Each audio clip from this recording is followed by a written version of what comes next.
Ah, le retargeting. C'est un outil marketing hyper puissant pour aller rechercher les visiteurs qui ont quitté un site. Mais attention, s'il est mal utilisé, il peut se retourner violemment contre une marque.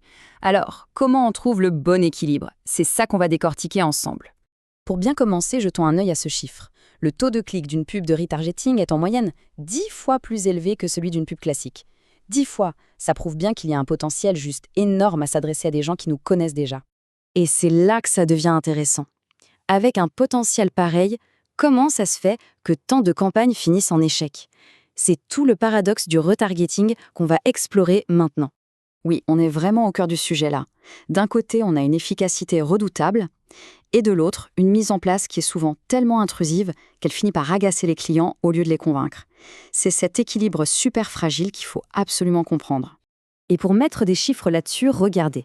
Juste en parlant à des visiteurs qui sont déjà familiers avec la marque, le taux de clic est multiplié par 10. On passe de 0,07% à 0,7%.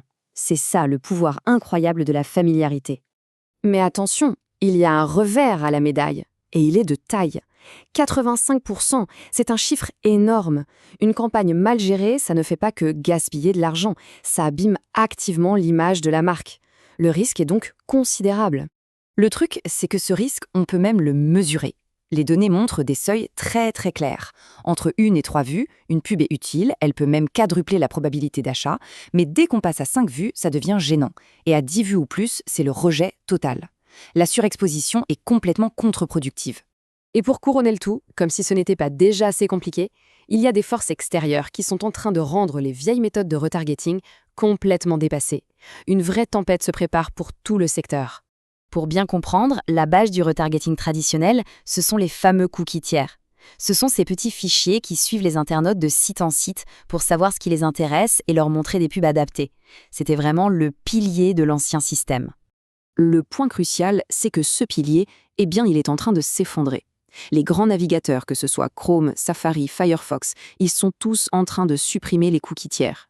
Le web sans cookies, ce n'est plus de la science-fiction, c'est la réalité qui arrive. Et il ne faut pas croire que c'est juste un petit changement technique. Non, comme le dit ce responsable de Google, ça répond à une demande profonde des consommateurs. Ils veulent plus de contrôle sur leurs données. C'est une tendance de fond et on ne reviendra pas en arrière.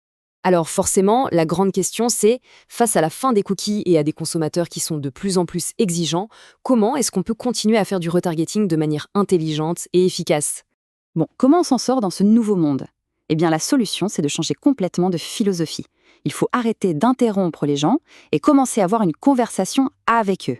Et cette nouvelle approche, elle tient sur 3 piliers. Alors, ces 3 piliers, c'est très simple. Le premier, c'est de maîtriser la cadence.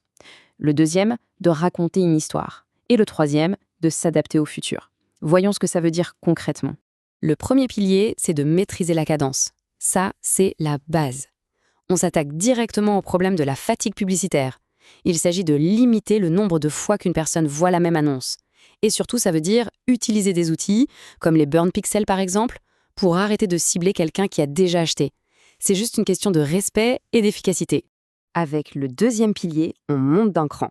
On ne voit plus le retargeting comme une simple action isolée, mais comme une vraie histoire qu'on raconte. Et pour ça, il faut comprendre le parcours du client. Est-ce qu'on parle à un simple curieux, à quelqu'un qui hésite, ou à une personne qui est sur le point d'acheter? Et là, on voit vraiment la différence entre l'ancienne et la nouvelle école. L'ancienne méthode, c'était le matraquage. La nouvelle, c'est le retargeting séquentiel. On ne montre pas la même pub, mais une série de messages qui accompagnent le client potentiel. D'abord une présentation du produit, puis un témoignage, et peut-être une offre spéciale à la fin. On construit une relation en fait. Et enfin, le troisième pilier, c'est celui qui nous prépare pour l'avenir. Puisque les cookies tiers sont en train de disparaître, il est absolument crucial de construire de nouvelles stratégies dès maintenant. Des stratégies qui respectent la vie privée. Alors concrètement, s'adapter, ça veut dire quoi? Eh bien d'abord, explorer le ciblage contextuel. Au lieu de suivre la personne, on place la pub dans un contexte pertinent. Par exemple, une pub pour des valises sur un blog de voyage. Ensuite, on peut utiliser l'engagement sur les plateformes. Un like sur un réseau social, c'est un signal clair d'intérêt qui justifie de continuer la discussion.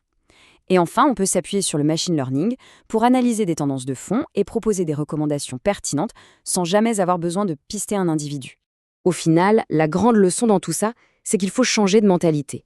Ce n'est plus tellement une question d'outils, C'est un vrai changement d'état d'esprit qui est demandé. L'époque où on était obsédé par le dernier clic est terminée. Le marketing moderne doit valoriser chaque point de contact qui a contribué au parcours du client. C'est ce qu'on appelle l'attribution pondérée, chaque étape compte. Donc pour résumer tout ce changement de vision, on pourrait dire que la question que les pros du marketing doivent se poser n'est plus vraiment la même. La vraie question maintenant, c'est comment est-ce qu'on continue la conversation? Voir le retargeting non plus comme une interruption, mais comme un dialogue continu, respectueux et pertinent. C'est ça la clé du succès aujourd'hui.